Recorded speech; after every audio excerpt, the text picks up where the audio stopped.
Jerusalem, a historical journey through archaeology and art. Jerusalem, a mosaic of different peoples, faiths, and nationalities. Nevertheless, despite this diversity, under the sovereignty of Israel, Jerusalem is a city that works. But has it? Sultan Suleiman rebuilds the walls.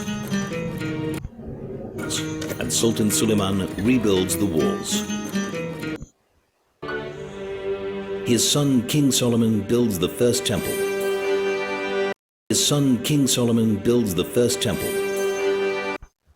And Sultan Suleiman rebuilds the walls. UN Resolution 181 declares Jerusalem as a corpus separatum, a separate entity. Still, the Jewish people stream back, build new neighborhoods, and re-establish their majority by 1863.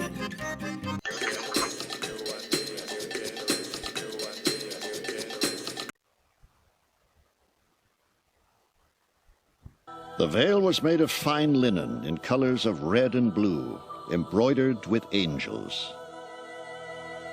Work on the majestic temple helped the growth and prosperity of Old Jerusalem.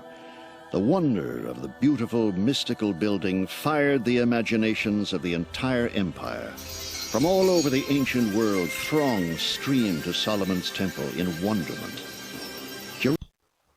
The British Foreign Secretary, Arthur James Balfour, declares the establishment of a national home for the Jewish people.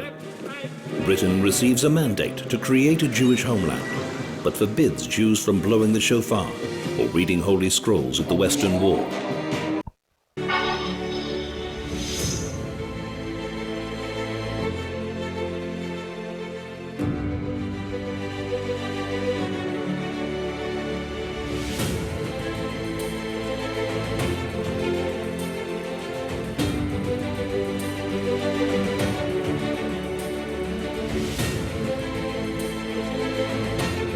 Are you serious? Are you serious? Illuminati! Illuminati! Illuminati! Yes, Prince William has just said that he warns that there are too many people in the world. That's Agenda 21. Are you serious? Are you serious? We have breaking news coming out of Buckingham Palace all the way to Jerusalem. History in the making. For the first time ever, a British royal. History in the making. For the first time ever, a to Jerusalem. History palace all the way to Jerusalem. All the way to Jerusalem. All the way to Jerusalem. All the way to Jerusalem. History in the making. For the first time ever, a excavationaries. Yigal Shiloh was a pioneering archaeologist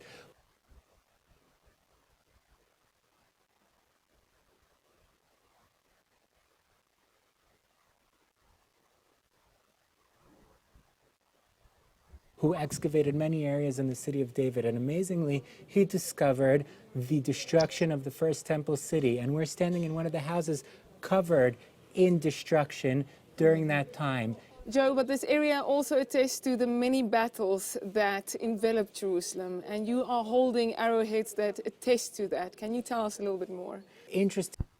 I hand two arrowheads discovered in the Babylonian destruction layer. Now, how do you know that this is Babylonian? Well, in archaeology, we work with something we call typology.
A handful of Jesuits in the 16th-17th century, Joseph Scaliger, Dionysius Petavius and their successors.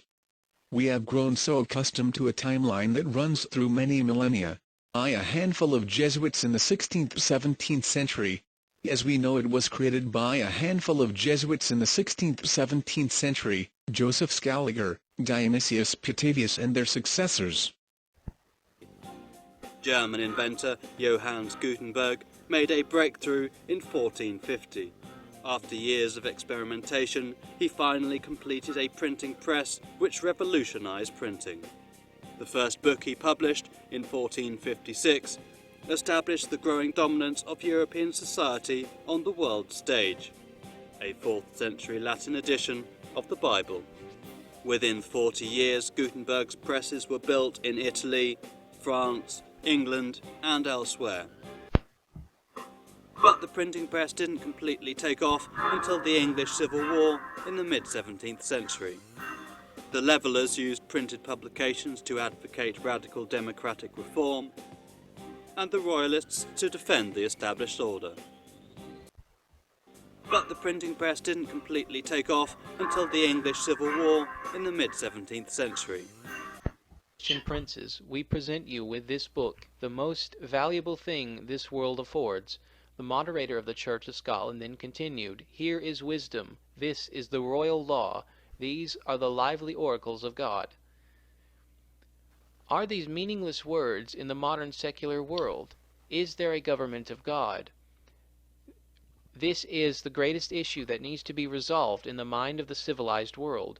These words and the coronation service of a monarch upon a rough-hewn block of sandstone happens nowhere else in the world, and it takes place constitutionally at the center of a great company of nations. God said to Jacob, "This stone shall be God's house," Genesis 28:22. Today the stone is in Edinburgh Castle. It was taken from Westminster Abbey some years ago on the 14th of November 1996. Interestingly, the 48th birthday of Prince Charles, the heir to the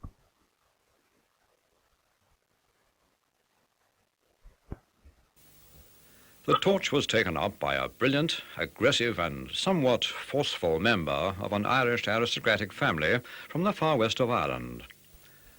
His name was Colum, Latinized to Columba. The Donegal village of Glen Columcille is named after him, and in and around the village the ancient ones set up marker and commemorative stones predating Christianity by 1,000 years or more, and upon which the cross of Christ was superimposed, the design showing more clearly on a reconstructed imitation in Glen Columcille's Folk Museum. Predestined dispersion. Here in chapter 28 we read how Isaac's son Jacob, while travelling between Beersheba and Haran, lighted upon a certain place and tarried there all night. And he took up the stones of that place and put them for his pillows, and lay down in that place to sleep. His dream of a ladder set up on earth, with the top of it reaching to heaven, with angels ascending and descending, has become one of the best-known Old Testament stories. From Palestine, we should first consider three of the most history-shaping stones that we read about in the Bible. Namely, Abraham's stone of sacrifice, Jacob's stone of destiny, and the stones upon which God gave Israel his laws. In Genesis, we read the account of Abraham's intended sacrifice of his 25-year-old son Isaac. After first building an altar to the Lord, Abraham stretched forth his hand and took the knife to slay his son.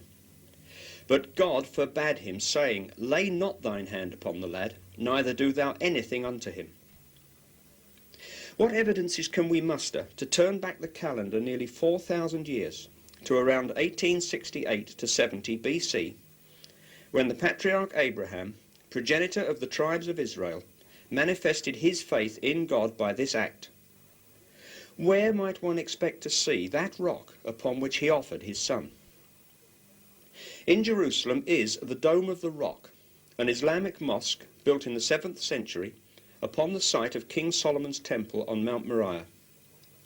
Jewish tradition has it that within the mosque is that very sacrificial rock. To this day, it is known as the Rock of Foundation, and justifiably so, when we recall that upon it was fulfilled the event which was to shape the future for God's servant people for all time. Let us now leap the centuries to when the stone, after the fall of Jerusalem in 583 BC, where it is said to have been for 1,903 years, was caused by God to go down into Egypt in the custody of his servant Jeremiah the prophet, because now we see the stone being shipped out of Egypt. By sea it travelled to a new land, Spain, en route for Hibernia, as Ireland was then called. History reveals that for over 1,000 years, a continuous succession of ancient Irish kings were crowned at Tara on what now became known in the Celtic tongue as Lia Fail, meaning wonderful stone.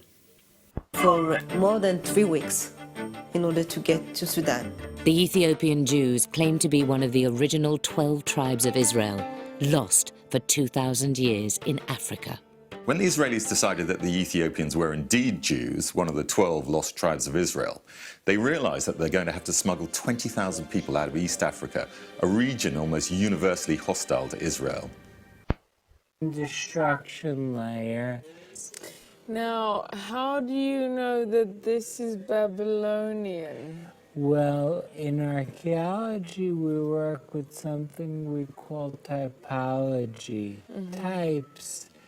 Basically, if I use a modern example, if I take a look at a car from today, it will not look the same as a car did 50 years ago. Something we call typology. Types.